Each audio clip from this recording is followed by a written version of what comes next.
I didn't really practice this week. Not because I'm lazy, well, partially that, but mainly because everything leading up to this race suggested one thing. Rain. Wet practice, YouTube comments from people already racing this combo in the rain. Even the session history was full of wet lap times.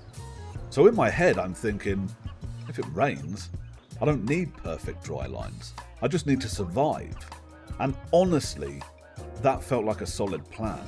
I confidently walked into qualifying like, rain's coming, I'll be fine. And qualifying was bone dry. Yeah. So now I'm heading into a top split GT4 race at the Red Bull Ring with barely any practice in the dry, against drivers who probably know every inch of tarmac in this place. And somehow, I still convince myself it'll be fine.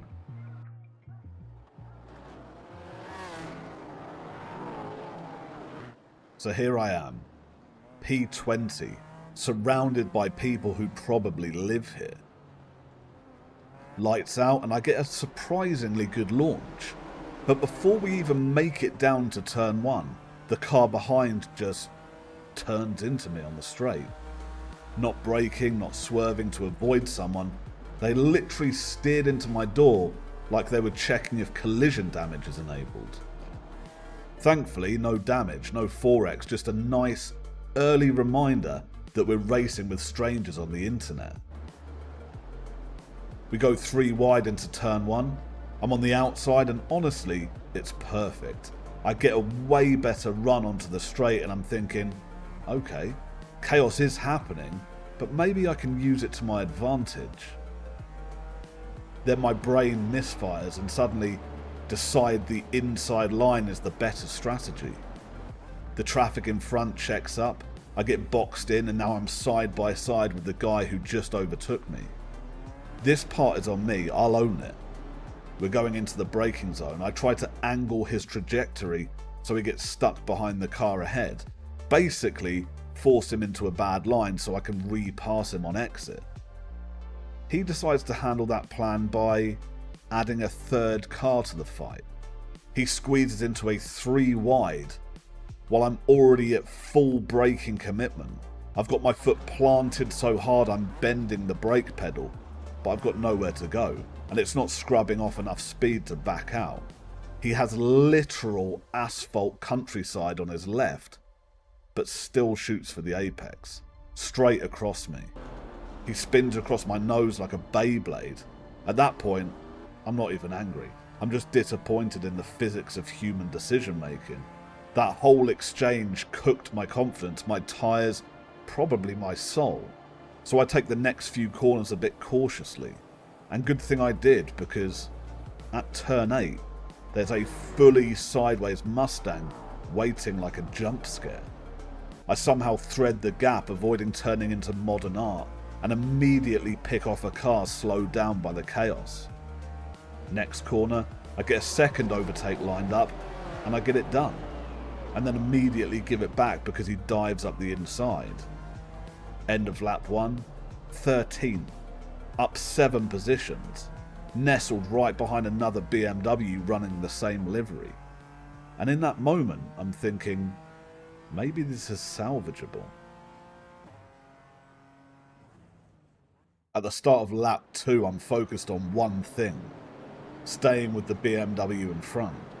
If I can latch onto him, maybe I can learn a couple of braking points and drag myself forward. Out of turn 3 I get a clean exit, but he gets a cleaner one. He starts edging away just enough to make it obvious I'm not matching his pace. That's when I notice it. A Mustang glued to my rear bumper. No hesitation, no patience, and the pressure hits instantly. I take the defensive line into the next right-hander, tight on the inside, show him the outside, make it clear there's no gap here. He tries anyway, goes in too deep on the brakes, misses the apex completely and runs wide. For a second, I think I'd broken the pressure. But then I pick up a small slide on exit, tiny correction but enough to kill my momentum. And just like that, the Mustang is back on me. He's faster, so instead of trying to fight the inevitable, I make the mature decision. Leave the inside open and avoid another pointless side-by-side that ends in tears. He takes the position. I slot in behind him and grab the slipstream down the main straight, trying to stay close enough to benefit without getting sucked into his chaos.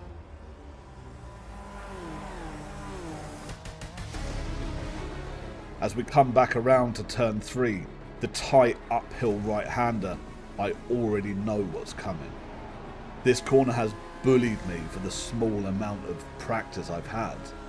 I'm braking early, being sensible, doing everything the safe racing version of me would want to do. And then, in the mirror, I see it. The car behind pops up, shows his nose. He's thinking about sending it, or at least he wants me to think he's sending it. I hesitate. 1 Mississippi, 2 Mississippi. Still nothing. We are crawling into the apex at walking pace, and he's nowhere alongside.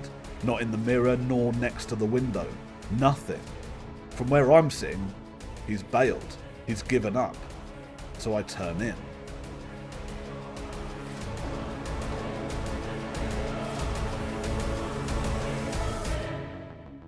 Boom. Rear quarter gets tagged and around I go. It's not a big dramatic crash, just one of those gentle spins that ruins your soul more than your car. I slam first gear, whip the car around and get back on track as fast as I can. 25th. Just like that, I went from, hey, this comeback might actually be a thing, to, yep, I definitely should have practiced. I claw a couple spots back by sheer chaos. Other people spinning, crashing, generally forgetting how brakes work, but I'm still annoyed. And the worst part? Turn 3, living rent-free in my head. This isn't racing right now. It's survival.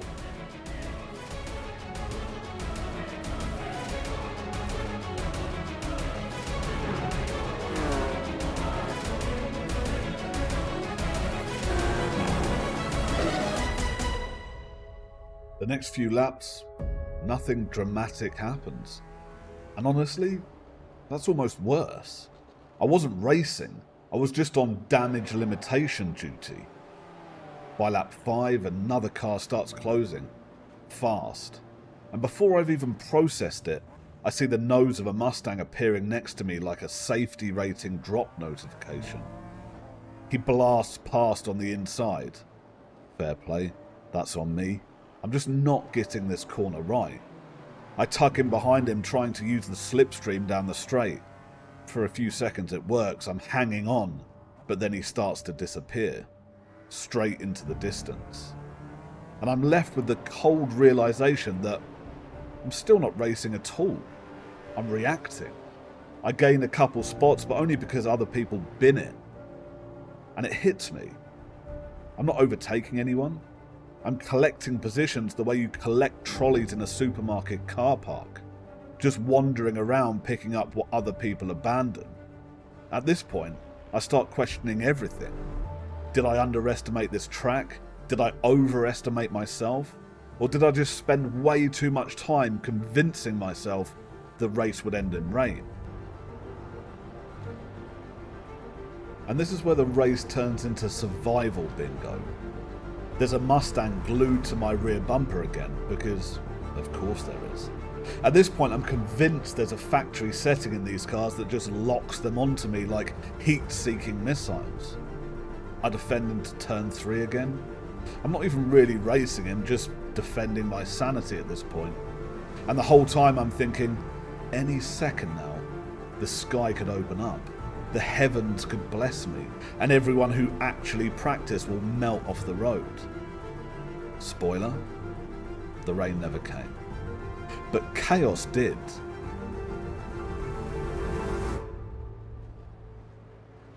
Another incident up ahead.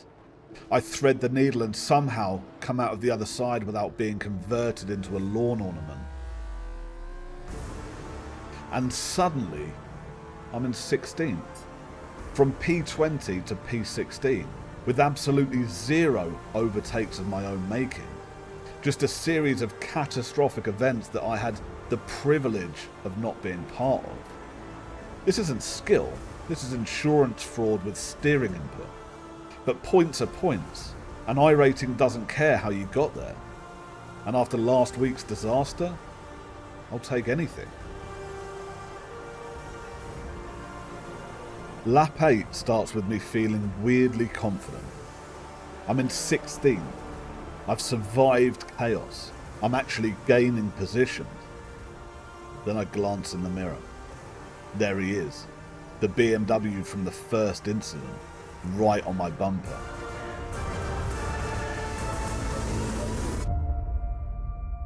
I move inside to cover off the line early, textbook defensive move. Shockingly, he decides to use his one brain cell in the correct configuration and goes for the outside. So far, so sensible. I trail off the brakes, turn in, hit the apex, perfect exit line waiting on the outside. I'm already mentally preparing myself to lose the spot. He's taken the wider entry, which means cutback city. He'll get the better drive, slip past into the next right, he'll be on the inside, and I'll clap politely like a defeated dad at a school play. But then, he never goes for the cutback. Instead, he stays outside. Outside the track, outside logic, outside the rulebook, physics, and probably his own talent range. He rams me once, then again, then again. It's like being sideswiped by someone trying to parallel park with their forehead. Multiple huge swings from left to right as he shoves me across the exit until he finally hooks me, spins me and fires me into a full 180. At this point, my brain is just, is this revenge for lap 1? Did I accidentally murder his entire family tree? What are we doing here?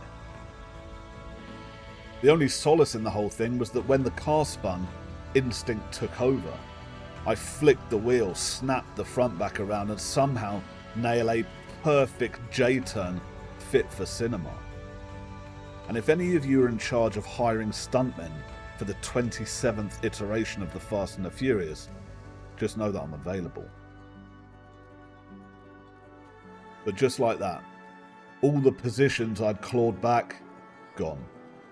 Not because I made a mistake, not because I misjudged the corner, because someone's ego outweighed their racecraft. And well, the rest of the race, I just drove angry, like full caveman mode. No rhythm, sloppy lines, terrible pace, hanging out with the back markers like we were all on a Groupon tour of the gravel traps. Eventually, thanks to a few disqualifications and more carnage, tragically none of which involved the BMW that murdered me, I limp across the line in P20, exactly where I started. And yeah, I handled it like any emotionally stable adult. I filed a protest.